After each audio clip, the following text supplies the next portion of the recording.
Բարև ձեզ, հարգելի քաղաքացիներ, սիրելի ընկերներ, կարճ ավտոլայվի ռեժիմով կուզեի այսօրվա կարևորագույն իրադարձության մասին խոսել,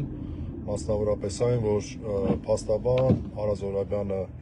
կարճ գրառում արեց այն մասին, որ Գերագույն հոգևոր խորհրդի եպիսկոպոս անդամներին հրավիրել են քննչական եւ կուզեի մի քանի նկատառում առաջին, սա զարմանալի չէր, սա 3 չէ առաջի օրվա հաղորդագրությունից հետո ակնհայտ էր, դրա մասին ես հենց 3 չէ առաջի օր խոսեցի, որ Գերագույն հոգևոր խորհրդի անդամներին եւ վեհապար հայրապետին, կրկնում եմ, եւ վեհապար հայրապետին փաստական առումով դե ֆակտո որպես մեղադրյալ են իրենք դիտում, թե երբ դա կձևակերպեն որպես ֆորմալ առումով, թղթաբանությամբ մեղադրյալ, դա ընդամենը ժամանակի հարց է։ Եվ դրա նպատակը ակնհայտ է, որ փետրվարի կեսերին Ավստրիայում նախատեսված եպիսկոպոսատ ժողովի տապալումն է, որովհետև մարդկանց որպես մեղադրյալ են ներգրավելու եւ կիրառելու են բացակայելու արգելք, նախկինում ստորագրություն չհեռանալու մասին, կոչվող խափանման միջոցը։ Արգելելու են նրանց Հայաստանից դուրս գալ եւ դրանով փորձելու են խափանել եպիսկոպոսատ ժողովը, որովհետև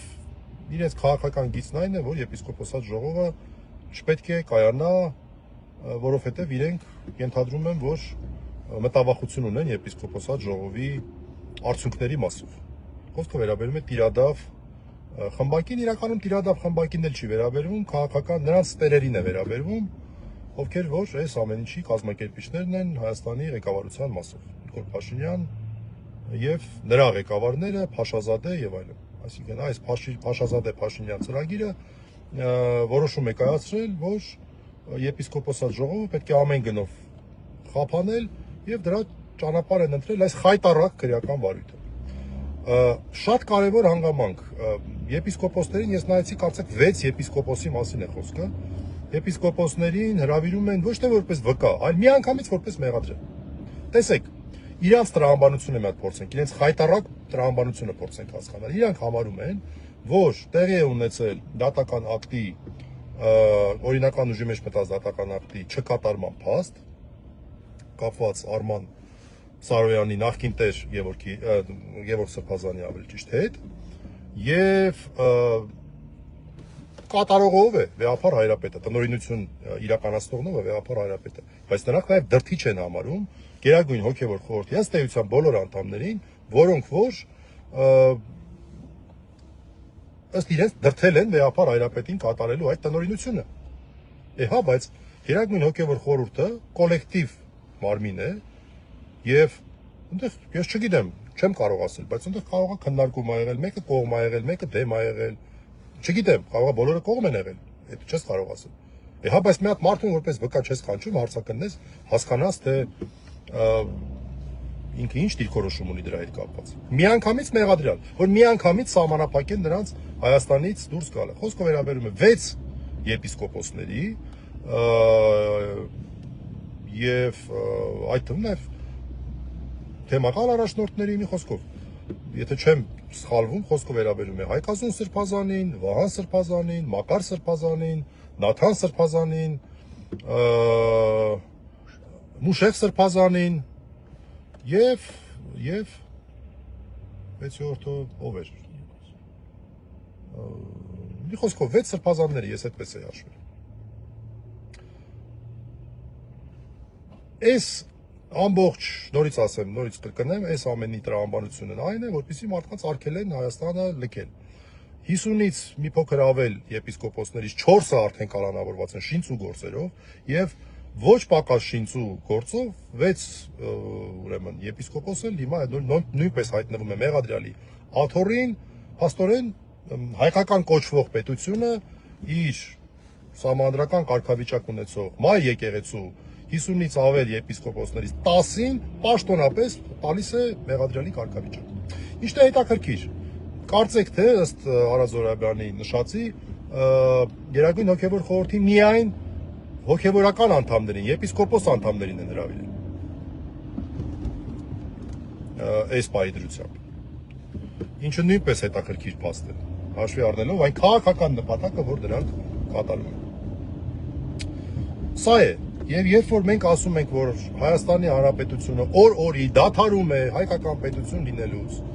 երբ մենք ասում ենք, որ այս պետությունը օր-օրի հեռացնում է իր կապը իրավունքից, այսինքն դադարում է իրավական պետություն լինելուց, շատերը կան ասում են, լավ դե չափազանցնում ենք։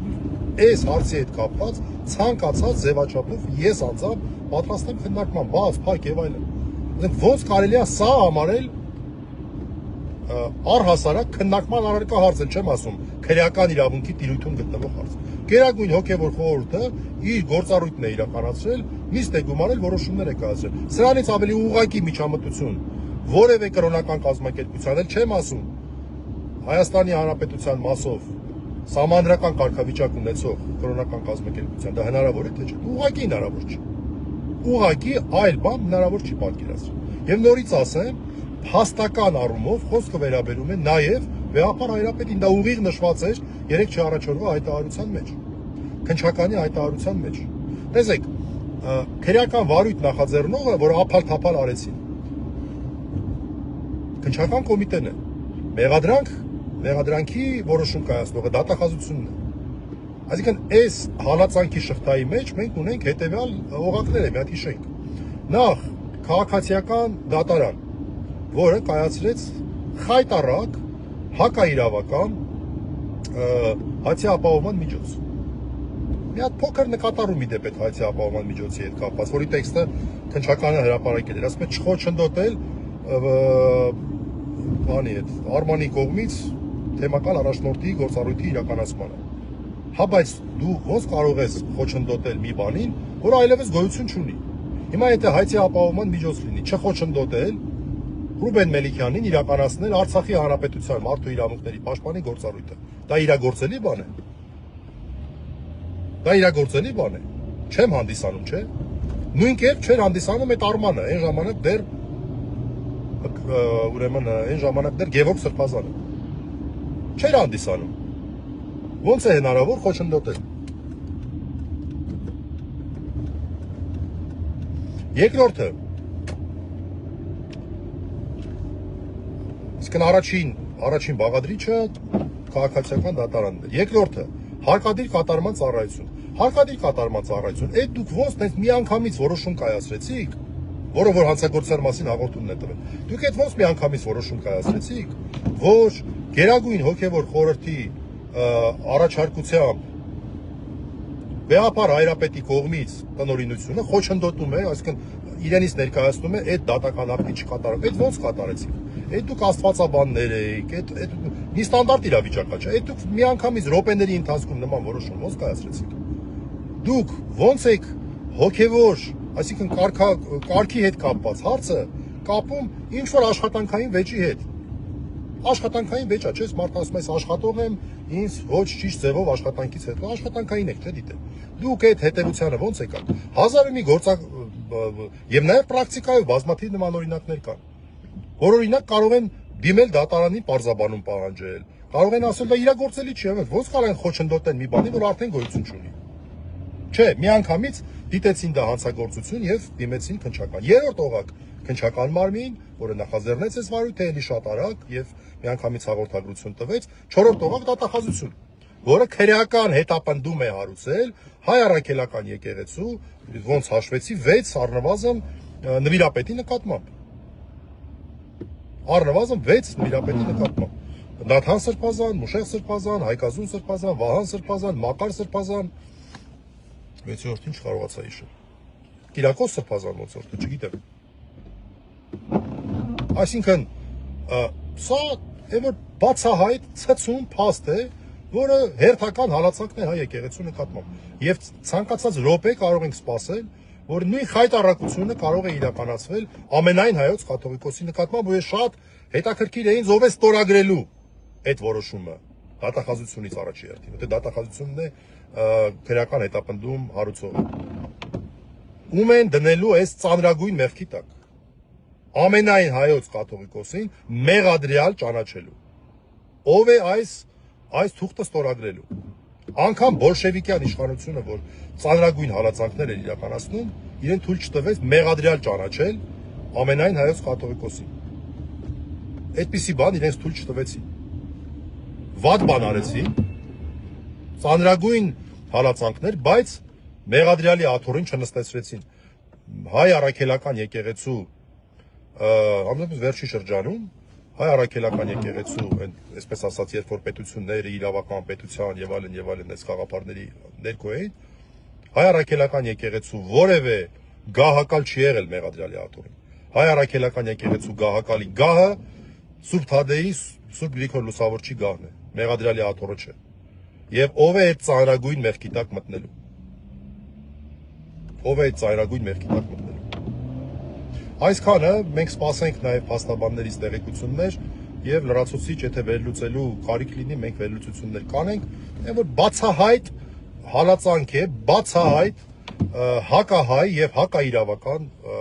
քայլեր են։ Իրավունքի բաղադրիչը 0,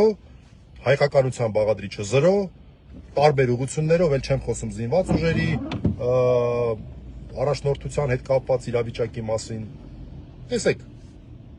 ինստիտուցիոնալ առումով հայ առաքելական եկեղեցին քայլ առ քայլ, տեսեք որ ոլորտները։